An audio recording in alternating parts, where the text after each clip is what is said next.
Halo semuanya, semoga semua dalam keadaan sehat dan bahagia hari ini. Pada kesempatan kali ini saya akan membawakan materi tentang senyawa hidrokarbon, khususnya tentang alkena. Nah, sebelumnya sudah saya bagikan video tentang alkana. Nah, selanjutnya sekarang saya akan bawakan tentang alkena.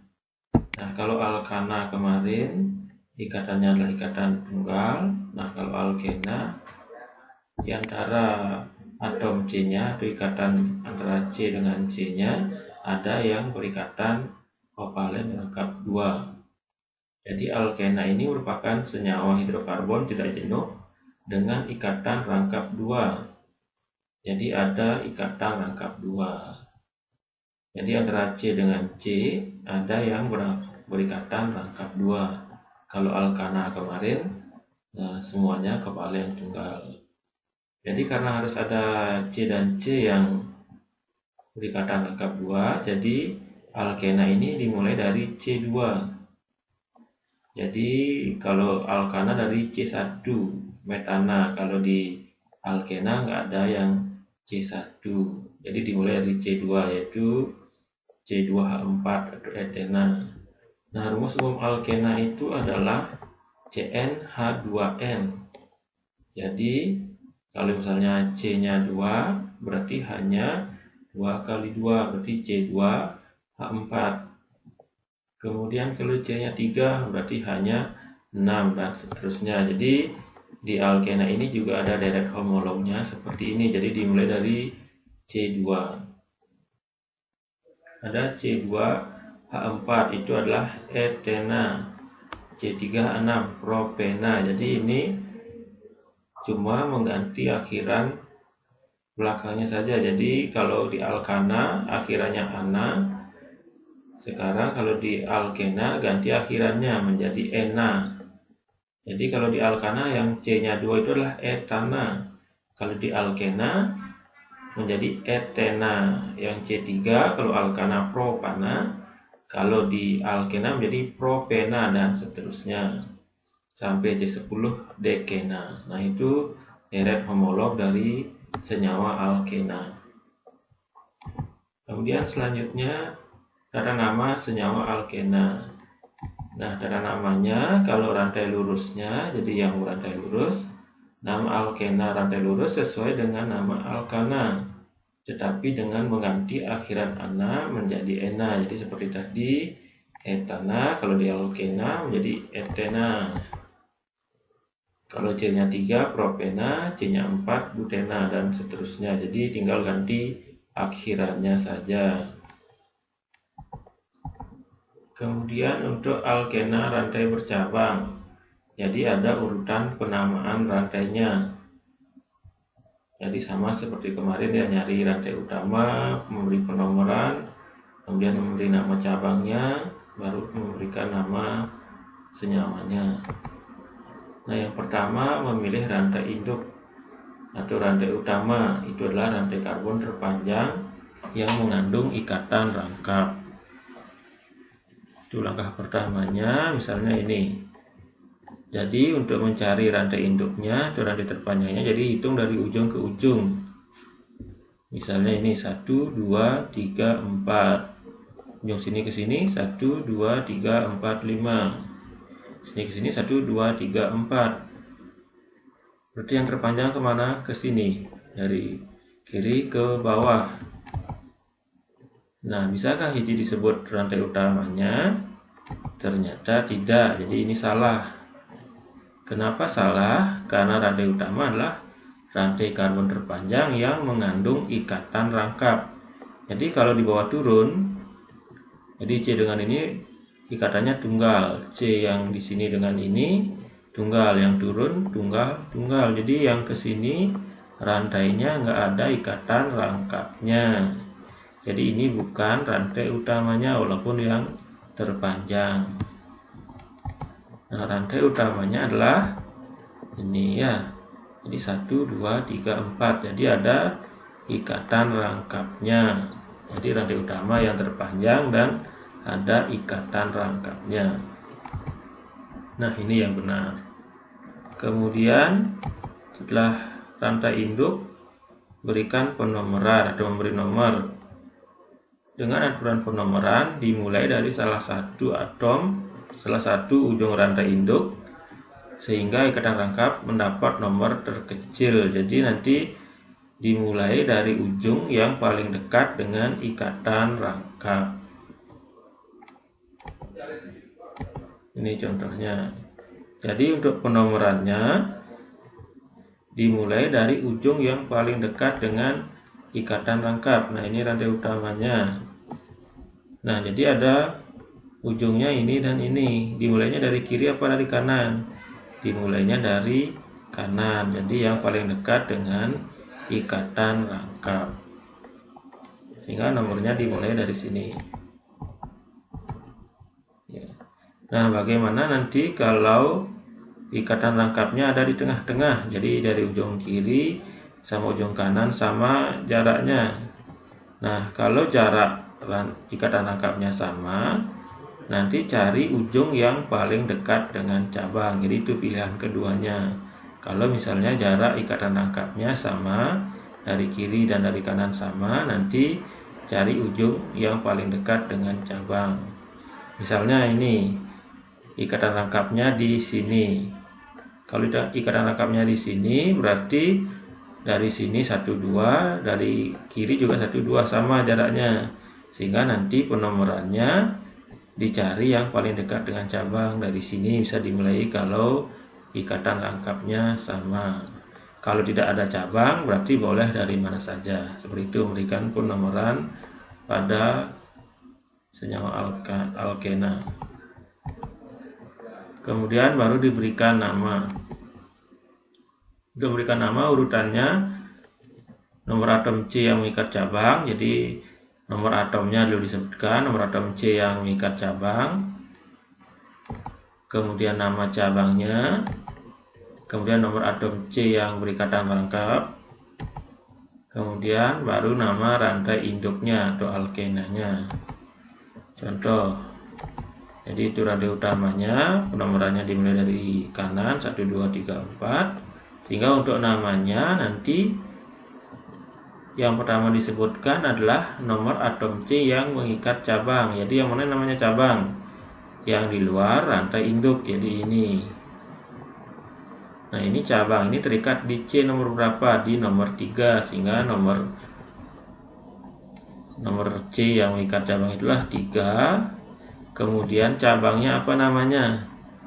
Oh, namanya kalau CH3 itu adalah metil. Jadi namanya 3 metil. Kemudian nomor atom C ikatan rangkap. Jadi C yang berikatan rangkap di nomor berapa? C nomor 1. Jadi 3 metil 1. Terus nama rantai induknya 1, 2, 3, 4. Kalau 4 berarti dia adalah butena, sehingga namanya 3 metil 1 butena. Nah, seperti itu urutan penamaan senyawa alkena. Latihan soal. Nomor A, tuliskanlah nama senyawa berikut ini. Kemudian nomor B, buatlah struktur dari senyawa berikut ini. Jadi soalnya pertama menuliskan nama, kemudian yang kedua membuat strukturnya. Nah, kita mulai dari nomor A, menuliskan nama. Berarti untuk menuliskan nama, urutan langkah-langkahnya adalah yang pertama tentukan rantai utama. Berarti cari dulu rantai utamanya yang terpanjang dan mengandung ikatan rangkap.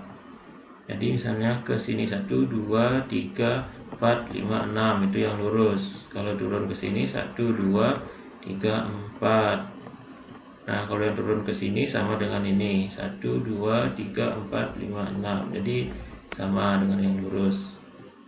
Kalau dari sini ke sini 1, 2, 4, 5, tapi nggak mengandung rantai cabang kalau ke sini. Jadi yang rantai utamanya adalah yang lurus. Kemudian berikan penomoran. Nah, nomor dimulai dari yang paling dekat dengan ikatan rangkap. Kalau dari sini 1, 2, kalau dari sini 1, 2, 3, 4. Berarti penomoran dimulai dari kanan. Oke, jadinya 1, 2, 3, 4, 5, 6. Nah, itu penomorannya. Kemudian setelah memberikan penomoran, tentukan nama senyawanya. Jadi menentukan nama senyawa, yang pertama adalah tentukan atau sebutkan nomor atom C yang mengikat cabang. Jadi yang mana cabangnya? Ini cabangnya. Ini cabangnya.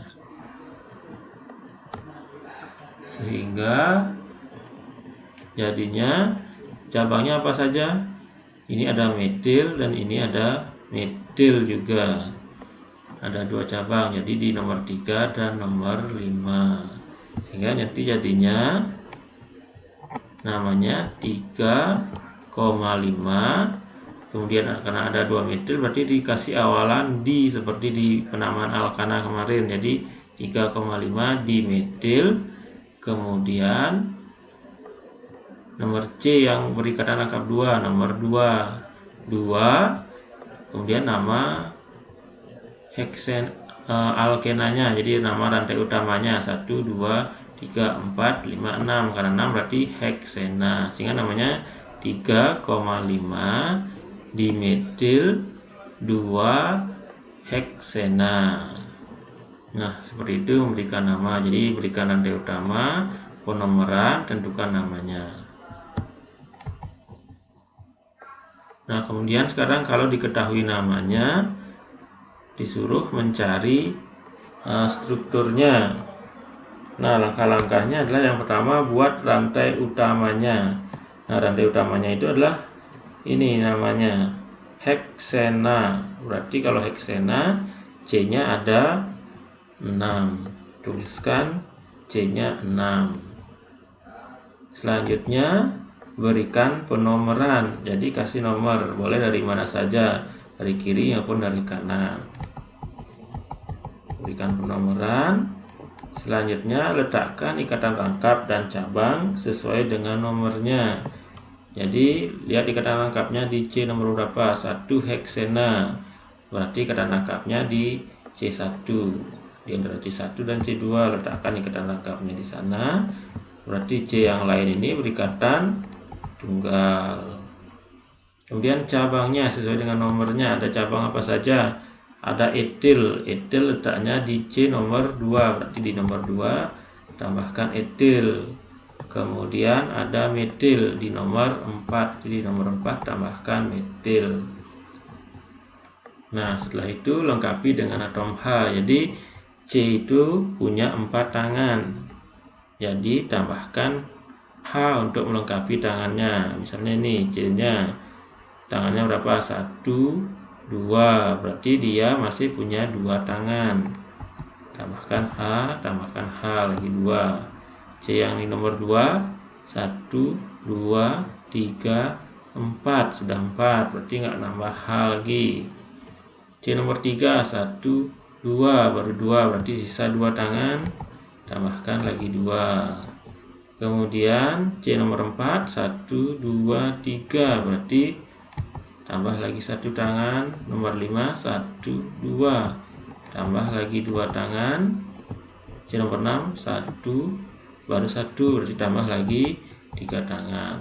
Mengikat atom H.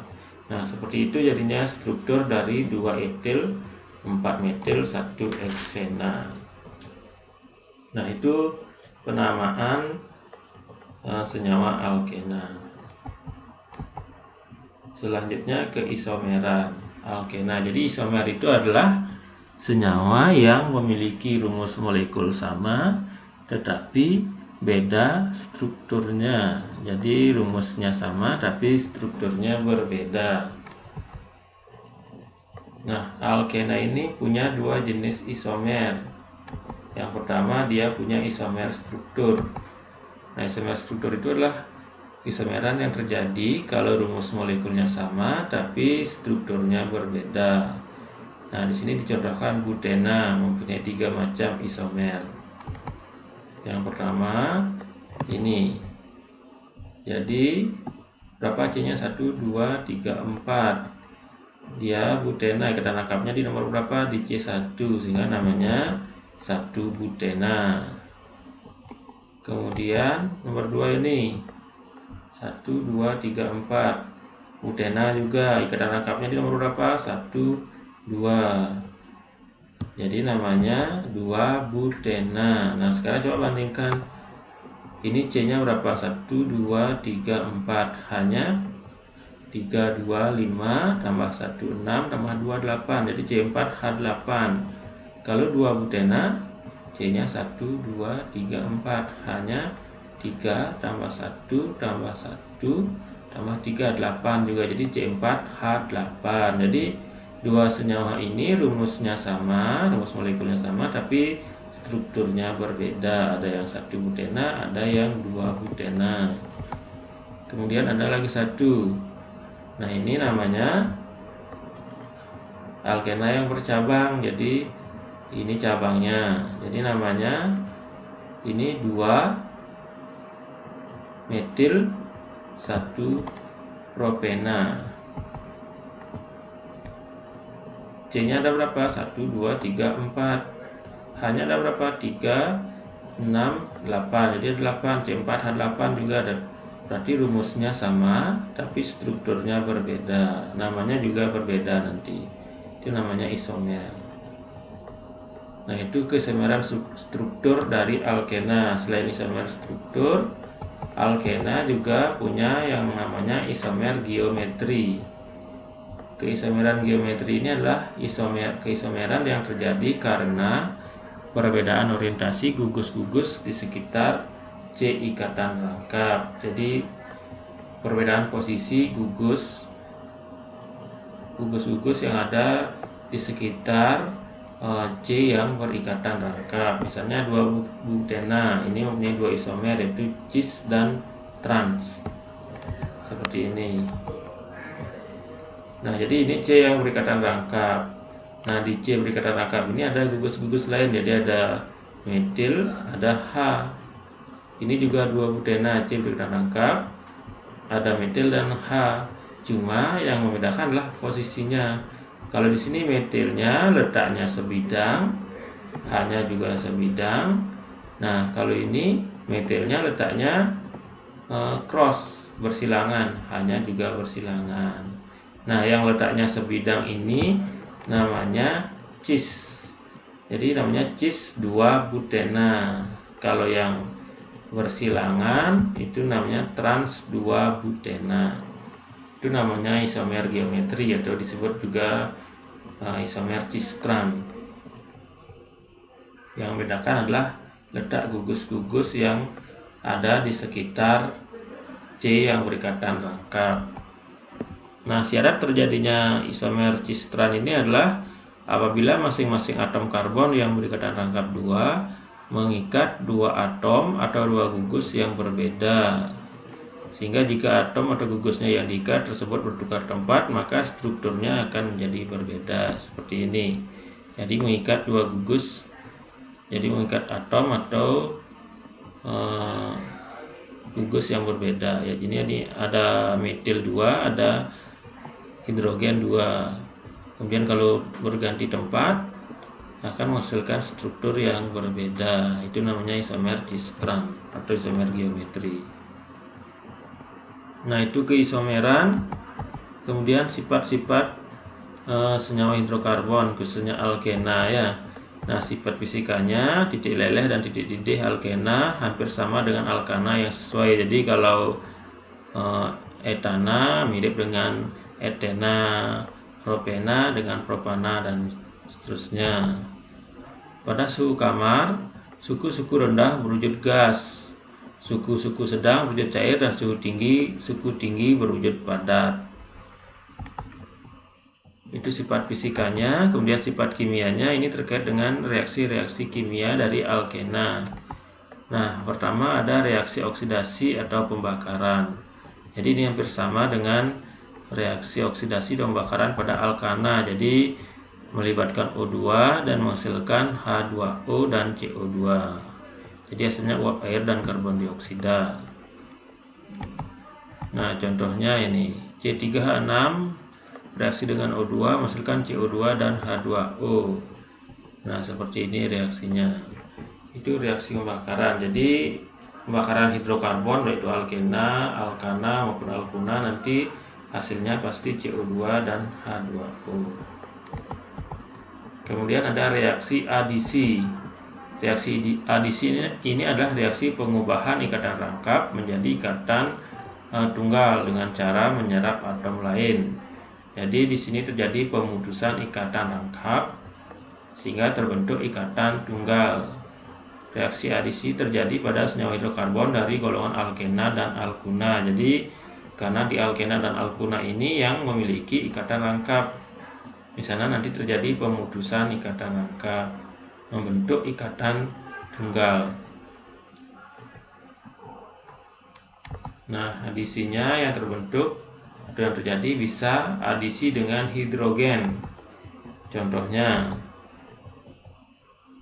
ini etena bereaksi dengan gas hidrogen. Nah, bagaimana reaksinya? Bisa dituliskan seperti ini. Jadi kalau strukturnya dibuat, ini etena, C-nya 2, H-nya 4, bereaksi dengan hidrogen H2. Nah, nanti hidrogennya ini akan berikatan dengan atom karbon yang berikatan rangkap 2. Jadi atom hidrogennya akan masuk atau berikatan dengan atom karbon yang berikatan rangkap 2, sehingga nanti ikatan rangkapnya akan putus menjadi ikatan tunggal, sehingga jadinya seperti ini. Jadi H-nya masuk di C, ikatan kovalen rangkapnya putus menjadi ikatan tunggal. Nah, itu adisi dengan hidrogen, sehingga jadinya seperti ini. CH2, ini etena, bereaksi dengan hidrogen menjadi etana, jadi menjadi alkana dia. Kemudian adisi dengan halogen. Halogen itu adalah gas-gas dari golongan 7A. Misalnya etena bereaksi dengan Br2. Nah, bagaimana reaksinya? Nah, reaksinya hampir sama dengan adisi hidrogen tadi. Jadi etena ini C2H4 bereaksi dengan Br2. Nah, Br-nya juga akan nanti berikatan dengan atom karbon yang berikatan kovalen rangkap 2. Jadi atom karbon yang berikatan rangkap, Br-nya akan masuk di sana, sehingga jadinya ikatan kovalen rangkap 2-nya antar C ini akan putus, sehingga menjadi seperti ini. Br-nya nyantol di atom C, kemudian kovalennya atau rangkap 2-nya ini akan putus menjadi ikatan kovalen tunggal. Jadinya seperti ini. Nah, etena tambah Br2 ini ya, Br2 jadinya seperti ini. Nah, itu adisi dengan halogen. Kemudian adisi dengan asam halida. Jadi asam yang berikatan dengan golongan 7A, gas-gas golongan 7A. Adisi dengan asam halida ini mengikuti aturan Markov-Nikov, yaitu atom H dari asam halida akan terikat pada atom C yang berikatan rangkap yang telah memiliki atom H lebih banyak. Nah, contohnya seperti ini ya. Jadi ini satu propena berikatan dengan HCl. Nah, ini namanya asam halida.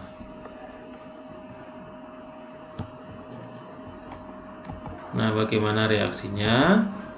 Jadi reaksinya seperti ini. Ini 1 propena bereaksi dengan HCl. Nah, sesuai dengan aturan Markov-Nikov, atom H ini akan terikat pada atom C yang berikatan rangkap yang telah memiliki atom H lebih banyak. Jadi yang berikatan rangkap kan C yang di kanan dan yang di sebelahnya, di kirinya ini. Ini yang berikatan rangkap. Nanti H-nya akan masuk di C yang memiliki H lebih banyak.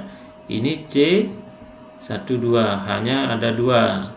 C-nya ini punya H1 sehingga H-nya akan masuk di C yang di ujung karena dia punya H lebih banyak. Nah, itu.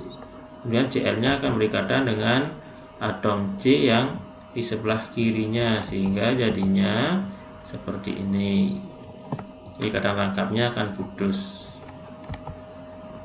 Nah, bisa dituliskan seperti itu. Nah, itu adisi dengan asam halida. Nah, sekian pemaparan saya tentang senyawa hidrokarbon khususnya alkena. Semoga bisa bermanfaat dan terima kasih atas perhatiannya.